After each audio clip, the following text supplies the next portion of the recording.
আমি ওনাদের থেকে মাল নেই, যেগুলো আমি পাই ওইগুলো এখন তুই কোথায় মাল রাখছিস? এখন আমাদের যা ছিল কোথায় পালাচ্ছিস সেটা বল। হ্যাঁ? কোন জায়গায়? এখন খাওয়া যাবে?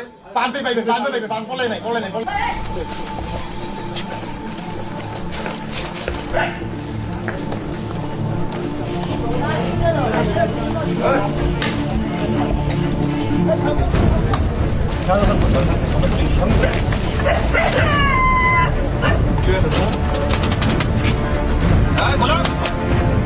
হ্যাঁ, খোলো। খোলো, খোলো।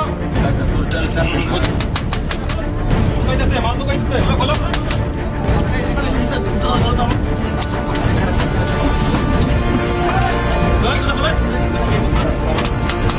খোল, খোল, খোল। এটা করতে স্যার, এটা খোল, খোল।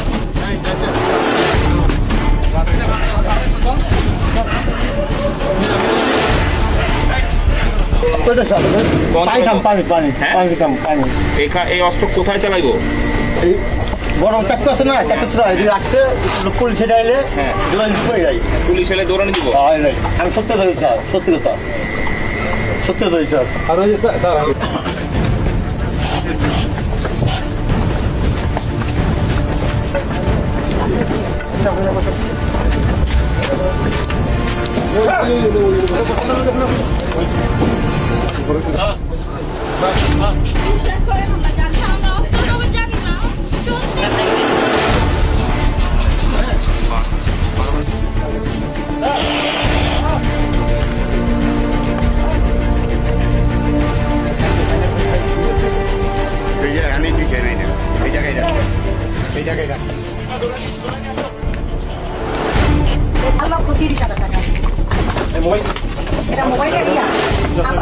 এখন আছে না না কাছে খেয়াল গেছে যে টাকা দিয়ে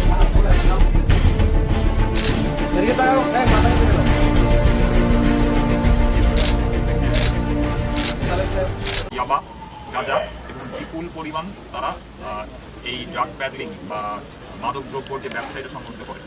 মূলত এখান থেকেই লোকজন এই সায়দাবাদে থেকে যে গাড়িগুলো চিটাং করে যায় কিংবা গাড়িগুলো ইন হয় এবং আশেপাশের এলাকায় আধিপত্য বিস্তার কেন্দ্র করে দুই পক্ষের মধ্যে সংঘর্ষ লিপ্ত হয়। স্থানীয় সাধারণ মানুষকে বিভিন্ন রকম অস্ত্র ভয়ভীতি দেখায়, অনেক সময় জখম করে, কুপিয়ে আহত করে এবং বিভিন্ন ধরনের অপর সংগঠন করে।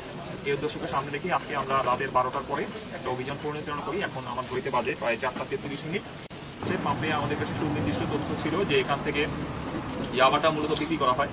যে ইয়াবা আপনারা দেখতে পাচ্ছেন সামনে কিছু ইয়াবার ট্যাবলেটও এখানে রয়েছে এবং এই কাজগুলো করে এরা বিপুল পরিমাণ অর্থ তারা জমা করে এবং এগুলো বিভিন্ন সময় মাসোহারা হিসেবে, বিভিন্ন চাঁদাবাজের অর্থ হিসেবে, বিভিন্ন কাজ হিসেবে এই অর্থগুলো বিভিন্ন জায়গাতে পাচার হয় এবং যায়। টোটাল যদি আপনারা দেখেন এখানে প্রায় 18 লক্ষ টাকা আছে। 18 লক্ষ টাকা আমরা আজকে জব্দ করেছি, যেটার যিনি মালিক বা কিছু অংশের মালিক তার নাম হচ্ছে মিস্টার সুজন, যিনি একটা পাসপোর্ট আমরা জব্দ করেছি তার বাসা থেকে। তিনি বর্তমানে পলাতক অবস্থায় আছেন এবং তিনি এই এলাকার একজন খুব স্বনামধন্য ড্রাগ প্যাডলার। আমরা তাকে ট্র্যাক করছি, চেষ্টা করছি অতি সত্ত্বর তাকে অ্যারেস্ট করার জন্য। এবং আজকে আমরা মোটামুটি এখানে যত দেশীয় অস্ত্র যত কিছু পেয়েছি যেগুলো এই এলাকাতে তারা বিভিন্ন অভিযানে ব্যবহার করে বা সাধারণ মানুষকে জখম করতে ব্যবহার করে, এগুলো সব ক্লোজ করে আমরা এই আসামিগুলোকে আজকে আমাদের যাত্রাবাড়ি যে থানা